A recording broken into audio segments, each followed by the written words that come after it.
So Oxford City 2, Peterborough Sports 0. City then into the quarter-finals of the FA Trophy. Joining me is manager David Oldfield. David, first of all, your thoughts on what was a really tough game this afternoon? Yeah, I think that's absolutely right. There's some times when I have to kind of field the question or direct the question into how I want it to be, but I think that's exactly what it is. Peterborough Sports were fantastic. An outstanding group in a club that is really progressing on, and we had to be resolute and really determined to get anything today, so we're very pleased to have managed to get through. I mean, it was a professional performance, wasn't it? I don't think Ben Dudzinski had an awful lot to do, but you had to defend pretty stoutly, and Peterborough came here with a game plan. They stuck to it, and they did give you a good run for the money. Absolutely, more than that. It was very close.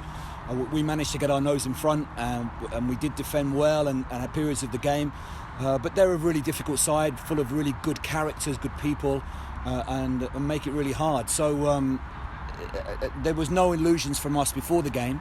We knew how difficult it would be, and it proved that we didn't really get ultrally going flowing wise, football wise, but it was a really tough cup encounter that we're just very pleased to come through.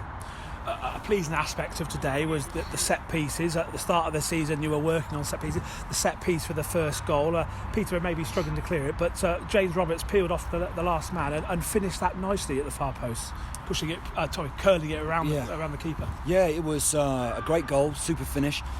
Lots of that attacking play is the players. I think the credit, absolutely, for all the efforts and the work today has to go to the players. But it was really just part of that collective group. I thought the second goal was excellent as well, and it was part of a hard-working, committed process that we've managed to get through today. So as I say, we're really pleased. I think we have to look forward to what happens next, and we really need to make sure that we are recovering as quick as we can. So a quarter-final now, the last 8, and I guess when you get to the last 8, any club that's in it will fancy an opportunity, and Oxford City will be no different. Have you got any preference as to an opponent? A home game presumably would be an ideal sort of fit for you.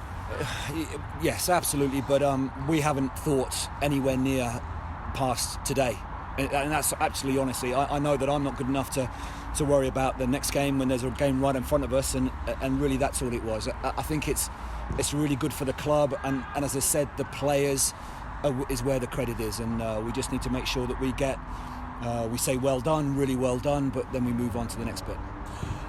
And looking ahead now, a bit of bread and butter, back to finally a bit of league action this week. Hungerford Town on Tuesday. We're in a bit of limbo, aren't we? We don't really know how the season's going to progress, but I guess it's really important, now we know there's a league game, to switch back onto that and have the assumption that the season's going to continue as normal. Yeah, I think I think that's absolutely right, and we were fortunate from this 2-week break that we were fairly sure right at the start of the 2 weeks that the trophy game would happen. So we had a focus and a game to concentrate and try and prepare for. I think Hungerford played today. I haven't seen any score or anything like that, but from memory, they're one of the clubs that wants to try and continue, and we're certainly the case as well if it's safe and we're able to do so. We very much hope that a solution can be found for everybody to carry on, and we need to prepare with the assumption that we have a really difficult game on Tuesday. Just finally, a quick word on the walking wounded. Obviously, Zach McEachran missed out today. Louis Hall, I think, pulled up ahead of the Hemel Hempstead game. Neither were in the squad today. What's the latest on their injuries? Yeah, they neither made today. Hopefully, they won't be too far away. I can't really say much more than that. I haven't spoken about those boys with the physio today. The 2-week break wasn't quite enough just to see the full complement of our players, but the boys who come in were outstanding, and really we just need to get over now, see how we are in the next day or two, get our recovery done properly, and then we'll be back on and preparing for Tuesday. This is, I promise, the final one. A quick message for the supporters yet again today, watching on the stream. Yeah, obviously missing them massively here, but that win today is for the supporters. Without a doubt. It's sometimes I stand in the dugout and I shout.